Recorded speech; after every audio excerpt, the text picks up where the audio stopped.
Hey everyone, my name is Scott and welcome back to the channel. In today's video, I am going to go through the expectations and the reality of what it's like to be a landlord. If you are thinking about renting out your first property and becoming a landlord, this video is a must watch. So let's start with some expectations. When you become a landlord, you probably think this is going to be a smooth process and an easy way to make money, and you just sit back and chill out and watch the money roll in. Now, renting out houses and building a property portfolio can be a rewarding experience, but it is not without its own challenges. So there are a few things that you might actually face unexpectedly. There may be some unexpected challenges that pop up, like maintenance issues, difficult tenants, additional paperwork, and vacant periods which you haven't planned for. So as you can see, the reality can be a little bit different to your initial expectations of what it's like to be a landlord. So my first tip would be research and understand the local market, the local authorities, the area, the demand for the properties, and the general neighborhood of which you are looking to rent a property out in. Not only that, but it's also important to understand your legal responsibilities and what you need to do as a landlord. Legally, you will need to do gas and electric safety checks to make sure that the property is up to a certain standard. There will also be other things that you need to think about, like landlord's insurance or potentially boiler insurance or contents insurance of the property as well. You will also need to do tax returns as well, which is additional paperwork and something that you probably hadn't really wanted to do in the first place. But it does need to be done. Okay, so my second tip would be to calculate your risk. Now, this is very important to do because you want to make sure that you don't get anything wrong and lose loads of money. Now, in an ideal world, you wouldn't have any vacant periods in the property. The house would be rented out 24/7, 365 all the time, and you'd have no vacant periods. However, if the market isn't booming, there could be vacant periods of a month or 2 months. And if you haven't put those into your equations and your finances, you will be left with the bill and have to pay the mortgage on the property. As you can imagine, if you have a couple of months of no tenants, this is going to work out very expensive very quickly. The other thing to think about is changes in interest rates. At the time of filming, this is a very bad time to take out a mortgage because the rates are so high.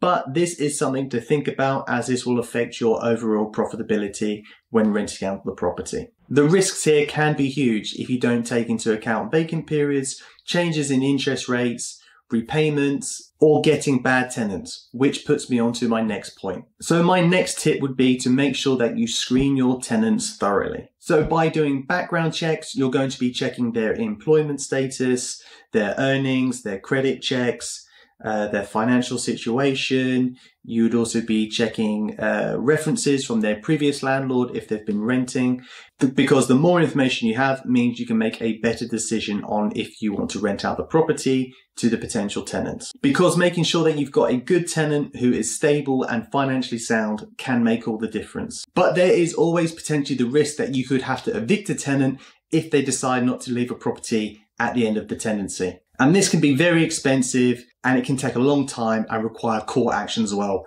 to get them out of the property. Now, fortunately, I haven't been in this situation, but from what I've seen online and doing my own research, I've seen it can potentially take up to a year to get someone evicted from a property if they haven't been paying. As you can imagine, this would be an absolute nightmare situation, as you would be the one that is still having to pay the mortgage and incur extra legal costs and court costs that you had not planned for at all. Not only this, but the legal costs and court costs that you can incur can easily run up into the thousands, and that is a debt that you don't want. Now, if the property has a sentimental value to you, for example, it's your family home and you have decided to work away for a year and rent your property out, then if there is any damage, this can be quite upsetting. Because the damage to the property is going to feel a lot more personal because it's your house, you care about it, and a tenant realistically isn't going to love your home or care about your home as much as you would. Which makes it even more of a reason to make sure that you have a good tenant in the first place. Now, I've heard horror stories of where bad tenants have ripped out the kitchen and pipework from a property.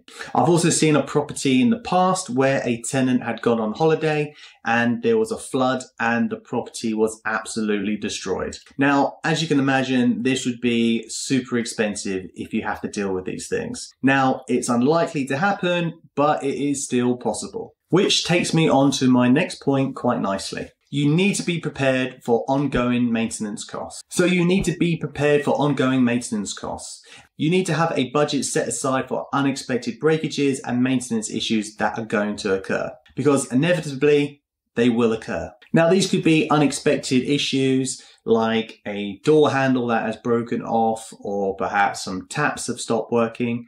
But these repairs are going to need to be done at some point to keep your property looking in top condition. Generally speaking, most of the issues that you're going to have when it comes to maintenance are going to be general wear and tear. But there could be some expensive issues like a boiler breaking or some of the white goods packing up and needing to be replaced. Just because your property is rented out doesn't mean the work stops there.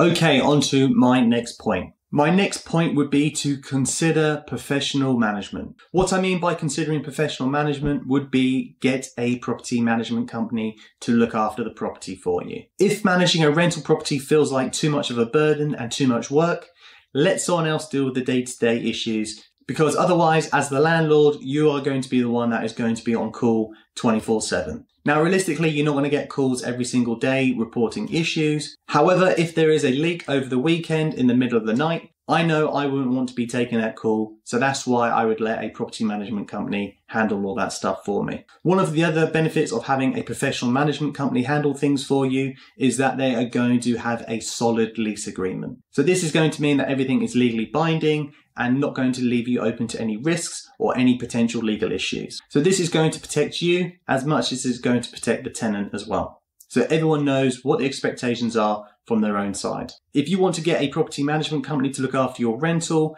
it is going to cost you a small fee of usually around 10% of the monthly rent.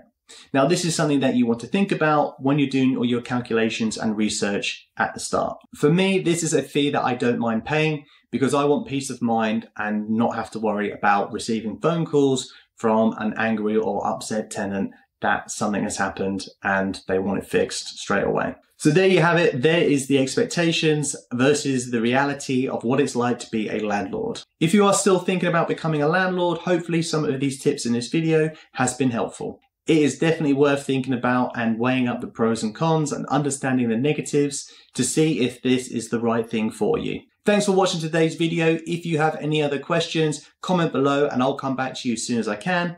But if you'd like to see more videos like this, hit the subscribe button and I'll see you soon.